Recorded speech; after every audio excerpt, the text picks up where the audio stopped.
Hello everyone, welcome back to the Creator Shelf, and yes, you are joining me on a cold, drizzly autumnal day in Brussels. But yes, I am sitting here with 10 decks on my table. Well, actually it's more, but it's been a difficult choice, and I am doing a VR to Katey Flowers. So thank you, Katey, for this challenge, because it was incredibly difficult.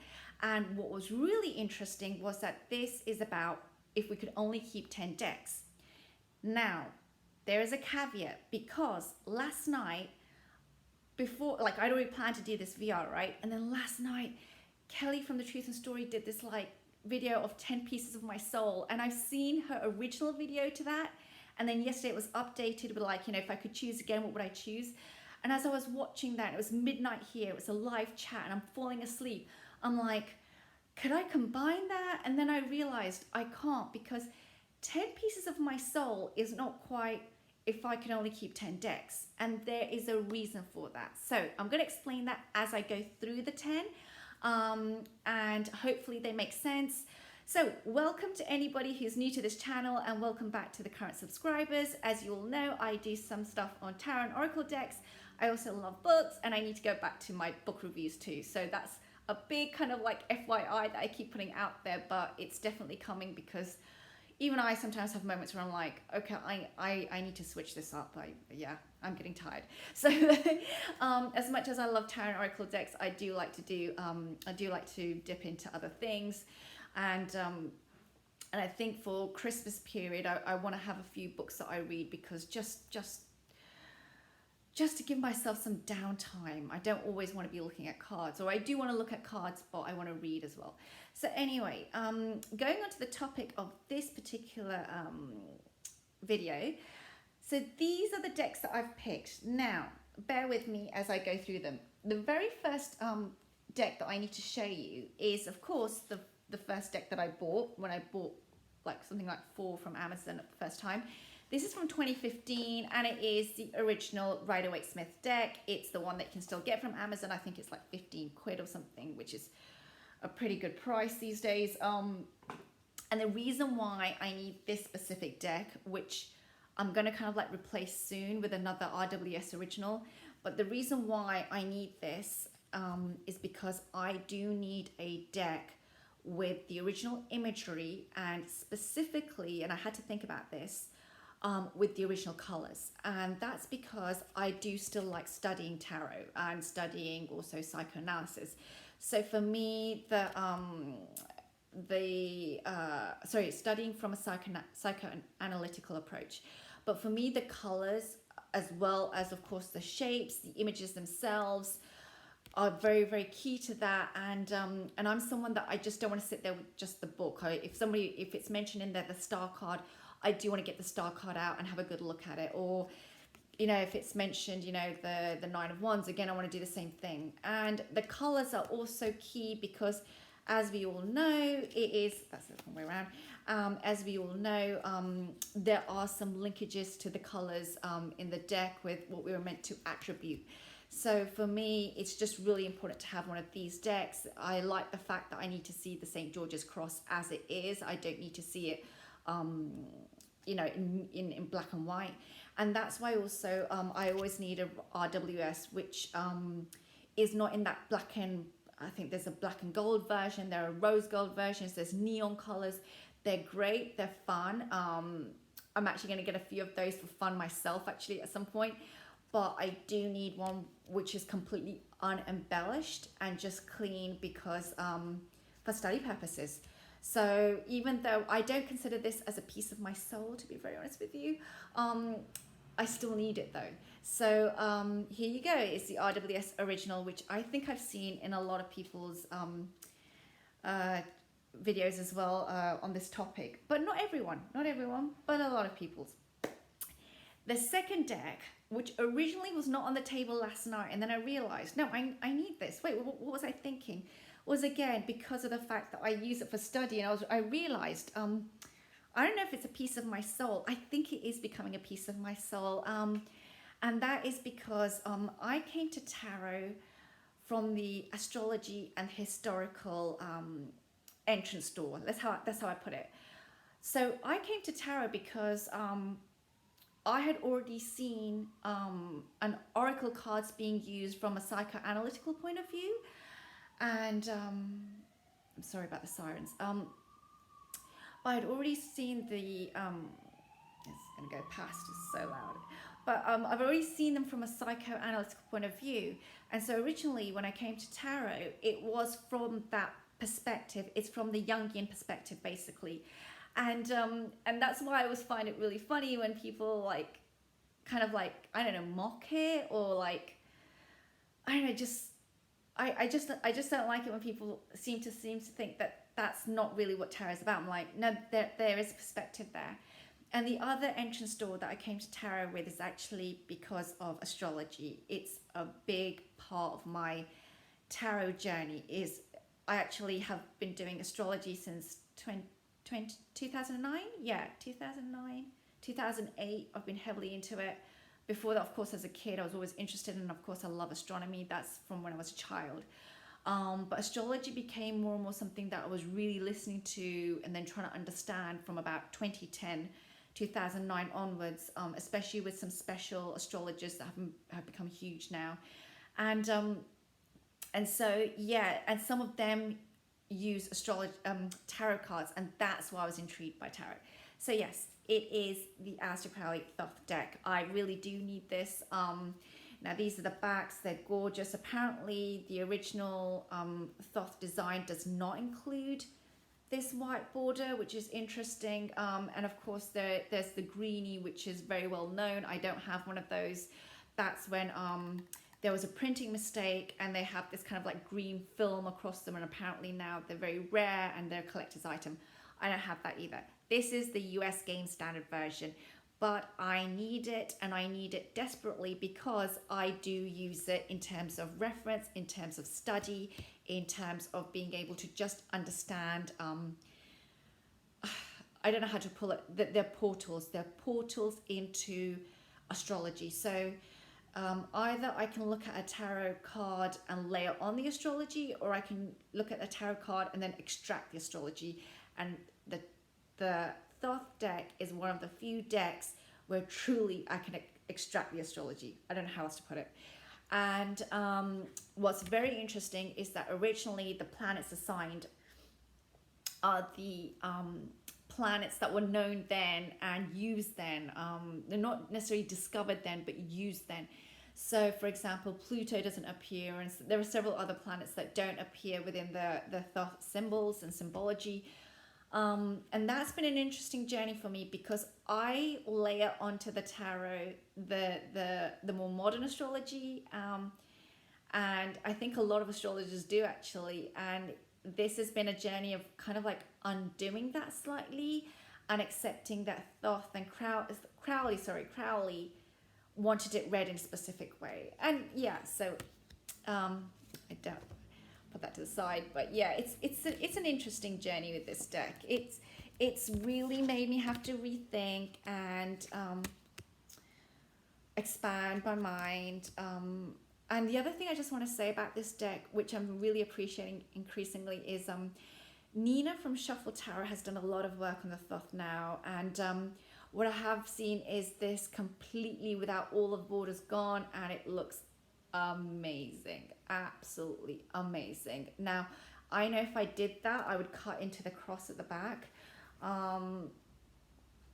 so not sure, but I need to do it with, I think I'm gonna have to just buy a second copy and then trim one of them, because I do want a deck like that as well myself. But this deck has really been great for me to just have at hand. And the other FYI, which I think probably some of you know, but maybe not all of you, is that I do note that the Thoth deck has a special copyright, which means that it's very difficult to use images in books, and to get the permission to use images in books, which is why you might notice that in some textbooks they'll be talking about the RWS and then the Marseille, and you'll see the images of those very classic decks in the textbook, and then they refer to Thoth and there's no image there, and that's because of the fact that there is a copyright clause, which means it's not very easy to get the permission to use these images. So yeah, I absolutely find that fascinating, and this deck has really been eye-opening for me, and I really like it when I have to learn again, if that makes sense, which sounds a bit weird, but I like it when I have to not learn again, but when I'm taken out of my comfort zone. So yeah, so this has definitely done that for me, and it's still a journey. I'm still on my Thoth journey. Okay, so the next deck, now this is more towards the pieces of my soul kind of thing. And you will see, oh, yeah, so, sorry, I was going to show another deck, and then I kind of like thought, no, let me just begin with this actually. This is the Paulina Tarot, and the reason why she's in there is because she is also part of the first set of decks that I bought back in 2015. And because she's one of the first set of decks that I bought, I have to include her. I will never let go of this deck. I don't use it so much now, and the reason is because I had so much trouble finding decks that I liked, and I think that's part of a video I've already done where I kind of like got put off by the RWS imagery, and you know, it didn't feel personal to me. I really love the RWS in terms of what it's taught me, and it continues to teach me, but it didn't feel personal to me. The only one that I really liked out of the set that I picked up in terms of feeling like me is like this, which is very, apparently it's Fey energy. At the time, I just found it delicate. I absolutely loved the drawings. Subsequently, because of this and another deck I'm going to show, I have increasingly started to try and do my own kind of like art using ink drawings. I mean, it's very amateurish, but it's inspired me. I love the colors. I love the way that it's depicted. There's something about the delicateness of this deck which I love, and I used it a lot. And I have to say that whenever I used it, there were so many I've read a lot with female friends, to be very honest with you, and they've really appreciated this deck. And yeah, I still love this one. I am thinking, of course, I'm going to get the Phantasm at some point. I have to, because it's borderless and it's less busy than the Paulina Tarot, and so I want that because this is a very, very busy deck. But you know, each of the images has so much detail in it that you can sit there for ages just picking out what's going on. And the only thing is that it kind of like, I know a lot of people also have shadowscapes, and there's a joke like you need incredible eyesight to work with shadowscapes, and I think it's a bit of the same with the Paulina Tarot. I'm sorry to say it, but there is the detail is so much. That, and the fact that if you do a spread, my suggestion would be, having used this deck quite a bit, is not to do big spreads because there's so much going on within one card. Like I've looked at a card and sat there for hours just like picking it apart basically. So yeah, so that's the only other thing, that it might be too busy once you have so many of the cards out in a spread. And so yeah, but this deck I have to keep. She's not going anywhere, you know. She's definitely she is a piece of myself, that's for sure. Okay, so that was the Paulina Tarot. So the next one, so yeah, this was the one that I wanted to grab and show you. I think you've all seen it a lot already, and of course it is the Crow Tarot by MJ Cullinan. Now, yeah, what can I say? I love this. It's a very neat deck. It's to the point. It's very traditional RWS. I love the collages. I've discovered I actually don't like collage decks that much, but I like this one, and I don't know why. I've heard people also criticize this deck sometimes. I don't know why, because they don't like that collage imagery, or I think it's great. I think it's beautiful. It's captured me. I love the way that the crow speaks to me in this deck. I love the energy of it. I love the fact that it gives me a kick up the ass when I need it, basically. I like sometimes it feels a little bit with humor. Sometimes she feels a bit sassy. It's just, I feel movement when I see these cards. I see these images. I feel like there is water flowing out of that. I feel like I don't know, there's layers in this deck. I don't know how else to put it. I'm not very good at describing it, but basically I see this and I see a happy home. I see a happy home with the crows around each other and enjoying each other's company. And yeah, that just, and I love the devil. And there's another deck, there's another card in here. If I can find it, let me see. There's loads of cards that just, they strike me. Like, love this one, right? This is, I mean, this Four of Swords, it looks dead basically, but yeah. But you know, that's why I like it. The cards sometimes have a little bit of humor in them. I love the fact that, again, she's got the St. George's cross in there. She's got all the symbols that are coming in, but just a completely different position, right, from that scary angel that we get usually in Judgment. So yeah, I love the heart here of the Two of Cups. You know, very, very kind of like specific, but yeah, not just specific, sorry, but very detailed. Like, that's a raw heart. That's an organ there, basically. Flow of waters, cups that are feeding each other, just beautiful. Just, you know, I love the fact that that crow is closing that lion's eyes, you know, and that lion with that beautiful, beautiful kind of like roses in the hair adorned, you know, the wreath has adorned that mane. It's just such a clever deck. She's just so clever. I mean, this is like the box card, right? I mean, that for me is always a veil. I mean, what a gorgeous veil. I want to be that high priestess. How can I want to be a crow, but I want to be that high priestess? So yeah, I love that deck. I love this deck. I need it. I need it in my arsenal. That's the best way I can put it. I need it in my arsenal. I need it as my survival pack, basically. That's the Crow Tarot. Let's go on to a let me just watch the time, sorry, as well, sorry. Yeah, it's 5:15 p.m. in Brussels. So let me quickly go on to the next deck. Now, this is something else, right? This is a deck that I absolutely love, which is the Golden Art Nouveau. Look at that. I picked this up in the summer. And so, yeah, that was another part of Katey Flowers. I think part of her video was like, you know, it needs to be decks that we have used. And I realized that. So I have used this deck. I use this deck a lot for readings. I picked it up in the summer and I just love it. I love the cardstock. Now, those are the cards that go inside, but I love the cardstock. I love the details. This is the first real RWS classic that I fell in love with head over heels. Just, I couldn't put it down. Julie Massaglia is the artist. It's a Lo Scarabeo deck. What more can I say? It has all of the symbols as the traditional RWS. Caveat here, though, why I had to include the original RWS. So you know, you're thinking, well, I was thinking ruthlessly originally when I made this, when I was making this, that if I could just include the Golden Art Nouveau, then I can get rid of this, right?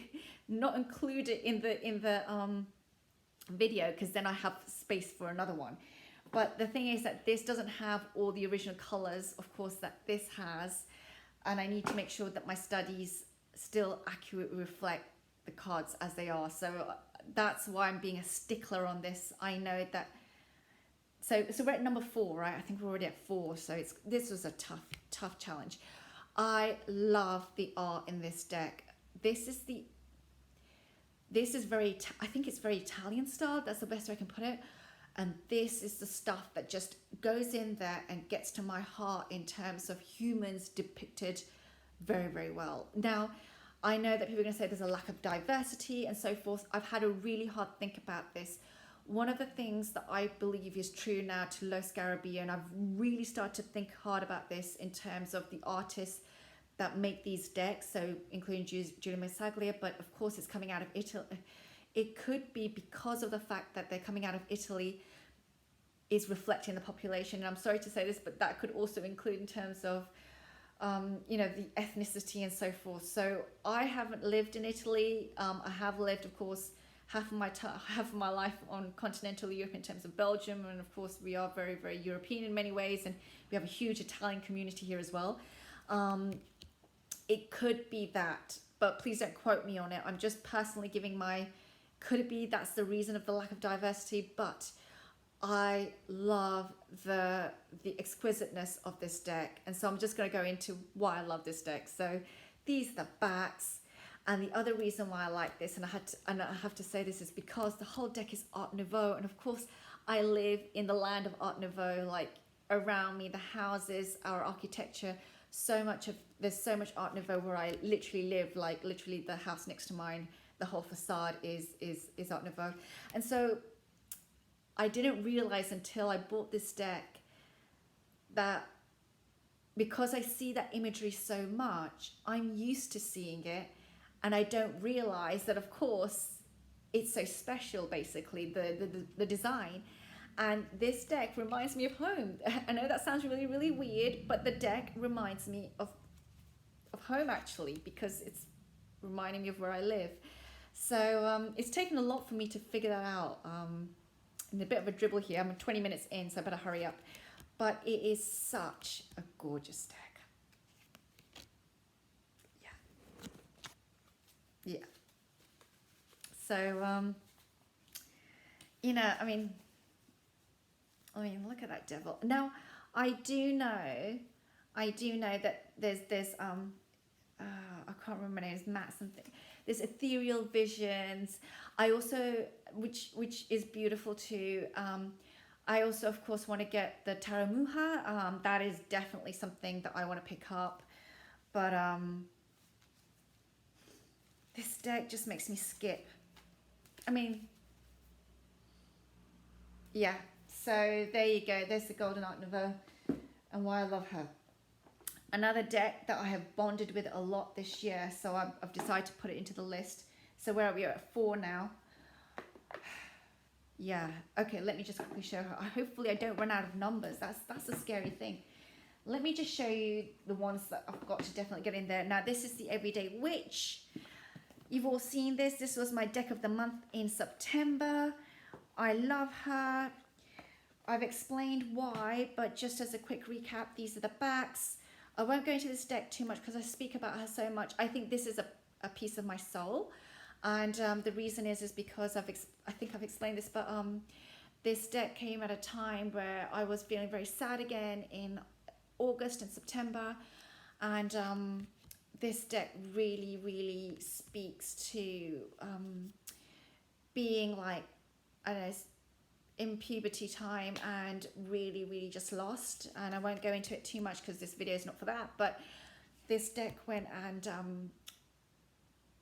has been a friend in that sense as I've looked at some of the issues from that part of my life, which was very, very difficult, and pre-puberty as well, very difficult, a really huge trauma that I had, and it still impacts me today. But this deck just really was like, has been a friend saying, as you look through that, I will be here with you. And, you know, it reminds me of all the love that I still have in my life. So I just want to say thank you to Deborah Blake, who is the author, and if I get the names right, yeah, Art by Elizabeth Alba. Because this deck, I don't want to talk about it too much actually, because it might start making me cry, which just tells you how special this is. I know a lot of people like this deck for various reasons. Whatever your reasons are, that's fine by me.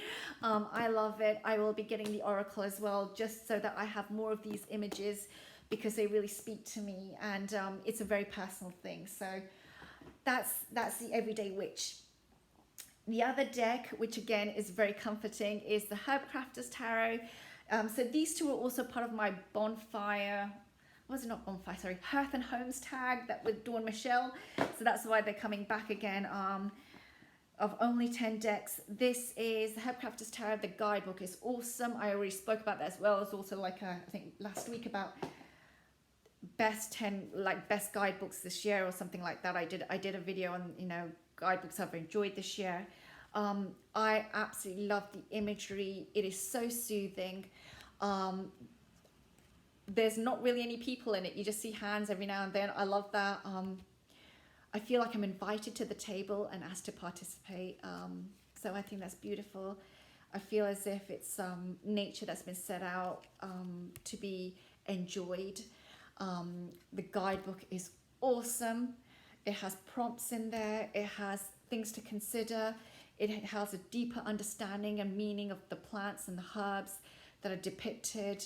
I cannot rave enough about this deck, and one of my most favorite cards ever is Lemon Balm from this, which is Three of Waters, which is Three of Cups, which is a garden party. And again, it reminds me of being a kid and setting up my little tea party with my teddies and my toys and playing. And I think a deck that does that is just amazing. So you know, I know this is the daughter or the sister deck for the Gaian Tarot. I appreciate it for what it is on its own. And of course, it's artwork by Joanna Powell Colbert, who of course did the Gaian Tarot, written by Letitia Guthrie. So that is the Herbcrafter's Tarot. So in the next deck, moving swiftly on because we are losing time, and you've seen this all, it is the Wildwood Tarot. Now, this was a bit of a tough one because I wanted to put the Druidcraft in. The reason why I chose the Wildwood Tarot in the end is because I use it as part of my Wheel of the Year. I use this as my month ahead readings. I love the guidebook, so I'm afraid that's why it crept in. I need the guidebook to this, basically. I love the fact that at the beginning, John Matthews includes so much about the Green Man and the forest, and I'm looking through this and you're watching me, so it's just kind of like, that's not helpful. But you know, he's put in here, let me just show you quickly, he's put in here the Wheel of the Year, you know, this whole wheel, and now I know you can get it, but I need this actually, so that's why I had to include it. The cards have been trimmed with my dodgy Fiskars, actually the Fiskars work quite well, but then I edged it and some of it bled through, so it's a bit rough for wear. Hold on a second. It's a bit rough for wear, but still it is absolutely gorgeous. As you can see, ooh, dropped a card there. I think it pops now that I've edged it. I've taken the borders off. But yeah, just a gorgeous deck. And yeah, and I actually need it. That's why it became part of my only 10. I also have to say, I really like, so pardon me picking up a card. I don't normally like keywords on cards, but I like the ones on this one because sometimes, and I need to find it, they change the meaning, but in a good way. They make me rethink what I think I know, which sounds a bit weird, but they do. So for example, and this deck, the only thing I don't like about it is that the box is one of those two-way splits, and so sometimes my cards get mixed up in reversals and the right way around, but I do like the keywords on this deck. So a good example, right, this one, Five of Cups. This is the Five of Cups, and it shows ecstasy, which is a different way to see it. But, you know, I like it because it conveys new keywords that I don't usually use in the tarot. I like that wheel, by the way. But yeah, this is the one I was trying to get to. Sorry, Six of Stones, exploitation. That is a Six of Pentacles for me. That's a real Six of Pentacles. Couldn't have said it better. Exploitation. So, yes. So that's the Wildwood Tarot, and it is Mark Ryan and John Matthews, art by Will Worthington. There you go. So the next deck, swiftly moving through this, and I think we're going to hit 10 soon, is Tarot of the Sidhe. So yeah, it's another Fae deck. I had to bring her in. I absolutely love this deck, and it's because, again, I'm using her for my moon readings. So that's why this was really, really difficult. This is not Pieces of My Soul. This is like the decks that I'm currently using. So I'm like, if I can only keep 10, I need to keep the ones that are part of my kind of like routine practice. They're not necessarily one. There are others that I pull out for various reasons, but these are part of the routine practice right now, so I need them, right? So this is by Emily Carding. It is ink drawings. I love this deck. I've shown it so many times now. I'm not going to go on too much about it. I have actually chopped off the borders now and edged it in this beautiful deep purple. I love this deck. Yeah, it strangely, I've just bought the Marielle, and I remember thinking when I was buying the Marielle that I think the Tarot of the She has kind of like stolen the thunder of the Marielle for me. That's how much I like the Tarot of the She now. And like, it took the spot I think that for many the Marielle would take. This one took it as Fey energy. That Fey energy which is pushing towards really the edge of the forest. That's how I would put it. So it's a gorgeous deck, and I absolutely love the fact that I think what they call this, a sigil, or no, it's a glyph, sorry. The glyph is present in every card. I love that.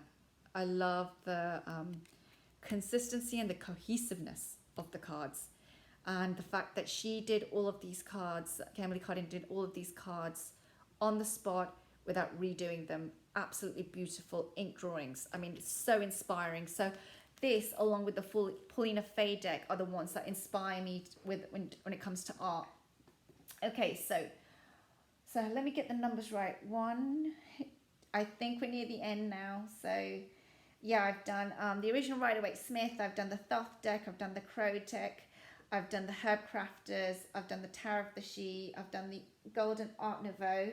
That's 6. I've done the Wildwood. That's 7.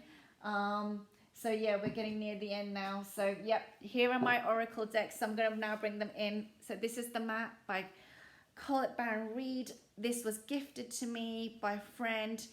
So this is the older version with the borders. I would like to get the borderless map version, but for now I'm using this one. It's absolutely fantastic, and yeah, I'm so grateful to have this. I love this because of the wording in the guidebook as well. I like Colette Baron Reid's wording, and I love the art of Jenna Della Grottaglia. I actually do like the artwork in this, and I know a lot of people say this, and I have to say this as well. The messages are spot on. For some reason, it always gives me the message that I need. It also pairs beautifully with many other tarot decks and oracle decks. So really grateful to have this copy of the map, and I will be getting myself the map borderless version soon as well. Moving swiftly on, I'm going to keep just some of my oracle decks. Basically, that's what I'm going to show you now. Is this is an oracle deck that I picked up because I was looking for goddess energies, right? And it's the divine feminine. Now this is another Hay House deck, and I like it. Now the reason why I like it is because it's a bit like the map. It reads exactly what I need to hear, and there are times when come to the end of the week and I've thought, oh, I'll get another card out. So I've shuffled the whole deck and I've pulled exactly the same card back out again. And so this deck really gets to the point very quickly. I'm not using it right now. I use this more in the summer. For some reason, that's when I used it. One thing I like is Megan Waterson actually did some good writing for the guidebook. It is actually well written, and I don't mean just in terms of messages. I mean actually the historical perspective of the goddess or the person used. It's not necessarily a goddess, but the other reason is because it has a diversity in terms of phenotypes and age range. Thank you. So I appreciate this deck. I won't say any more. I know it's not everyone's cup of tea, this art, but I like it and I love it and I do use it, so it's going in. And finally, a deck that I just had to bring in there because it has stolen my heart is the Fairy Oracle. It's a Arthur Rackham images by Los Scarabeo. I absolutely love this deck because the images are just gorgeous and they remind me of growing up. There's no other way to put it. It just reminds me of home back in England. It reminds me of growing up. These images just, yeah, they take me back to my childhood. And I needed a Rackham deck. I was going to either pick this or the tarot deck, which I also have. I picked the Oracle because the images are bigger. And so, and really I just use all of the Rackham decks, both the Oracle and the Tarot, for as kind of like more storytelling rather than, or bibliomancy, or however you want to put it, rather than divination or so forth, or even in terms of tarot study. They're more just for storytelling for me, and I absolutely love them. They're just gorgeous. Oh, okay, and these are the backs. And I have edged mine in this kind of like pink, but I think I'm going to re-edge it in another color. Actually, I think I'm going to go for more of a rose gold. So yeah, these are my top 10. I think that's 10. So yeah, I think these will change as time goes on, but I had to include in there decks that are not necessarily the pieces of my soul, as I said, but I need them for study, for inquiry, for investigation, for research, and textbooks are not enough for me. I actually need the card in front of me. I have not included in here a Tarot de Masse, and I know people are going to think, well, what happened to the TDM? And the reason why it's not been included in there is because I currently do not have a Tarot de Masse that I like. I have ones because I bought them because I thought I might like them, but not one that I actually like. One is on order right now, but that's a really big caveat there. So yeah, thank you for watching. We're at 37 minutes nearly, well 36 minutes. So I'm going to stop there, and thank you, Katey, again for the challenge, and I will see you all next week. Take care now. Bye bye.